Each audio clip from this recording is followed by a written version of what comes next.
यो चाहिँ हो ढाबा स्टाइलमा बनाएको दाल मखनी हो, जो चाहिँ कालो दालले बनेर चाहिँ तयार भएको हुन्छ। बनाउनु एकदमै सजिलो छ।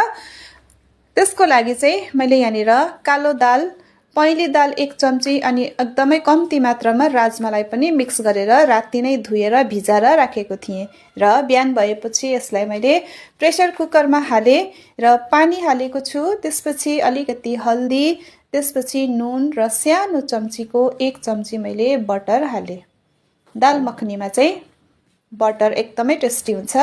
अब यसलाई ढकनी लगाएर मैले चुलामा बसाएँ अनि यसलाई चाहिँ मैले 5 सिटी आउने गरी चाहिँ पकाएको छु। 5 सिटीमा चाहिँ दाल मजाले पाकेर चाहिँ तयार भएको हुन्छ। अब यो दाललाई चाहिँ यसरी ढकनी खोलिसकेपछि चाहिँ यसलाई दाल फिर्केले अथवा डाडुको सहायताले नै यसलाई चाहिँ घोट्नुपर्छ र त्यसपछि एउटा कराई बसाएर कम्ती मात्रामा तेल हालेको छु। त्यहाँबाट हिङ, त्यसपछि जिरा जब पड्किनु थाल्छ तब चाहिँ ठुलो साइजको प्याजलाई मसिनो काटेर हालेको छु अनि यो प्याजलाई चाहिँ गोल्डन ब्राउन हुने गरी यहाँनिर भुटेको छु। त्यसपछि लसुनलाई पिसेर हालेको छु र लसुनको काँचो गन्ध जाउन्जेल मैले यसलाई यहाँनिर भुटेँ। त्यसपछि यसमा मसलाहरू हालेको छु।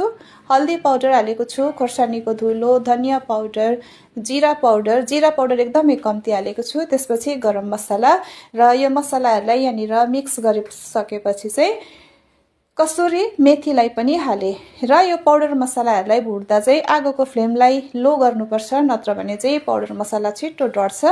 अब चाहिँ टमाटर हाल्ने बेलामा मैले आगोको फ्लेमलाई फेरि मिडियम गरेको छु र यहाँनिर चाहिँ मिडियम साइजको 2टा टमाटरलाई पिसेर मैले हालेँ। अब यसलाई चाहिँ यहाँनिर मजाले चलाउनुपर्छ र मैले यति बेला फेरि नुन हालेको छु। नुन चाहिँ मैले दालमा पनि हालेको थिएँ सिटी लाउँदाखेरि, त्यसलाई नै ध्यानमा राख्दै स्वादअनुसार नुन हालेँ। अब यो टमाटरहरूलाई चाहिँ यहाँनिर टमाटर मसलाहरू जुन हामीले एड गरेको छौँ यसलाई चाहिँ पाक्कुन्जेल मैले यसलाई यसरी पकाएँ। तेल जब यसरी तैरिनु थाल्छ साइडमा या त माथि, तब चाहिँ अब यो मसला चाहिँ पाक्यो भनेर चाहिँ थाहा हुन्छ। अब चाहिँ यहाँनिर मैले जुन चाहिँ दाल थियो सिटी लगाएको, अब यो दाललाई मैले हालिदिएँ र अब फेरि यसलाई यहाँनिर मसलाहरूसँग चलाएर चाहिँ मिक्स गर्नुपर्छ र यो दाललाई अब यति बेला मजाले मिक्स गरिसकेपछि चाहिँ फेरि जब दाल उम्लिनु थाल्छ तब चाहिँ मैले आधी चम्ची बटर हालेको छु र बटर हालिसकेपछि यो चाहिँ अन्तिम लास्ट हो। यसमा चाहिँ मैले यहाँनिर 1 चम्ची जस्तो क्रिमलाई हालेको छु।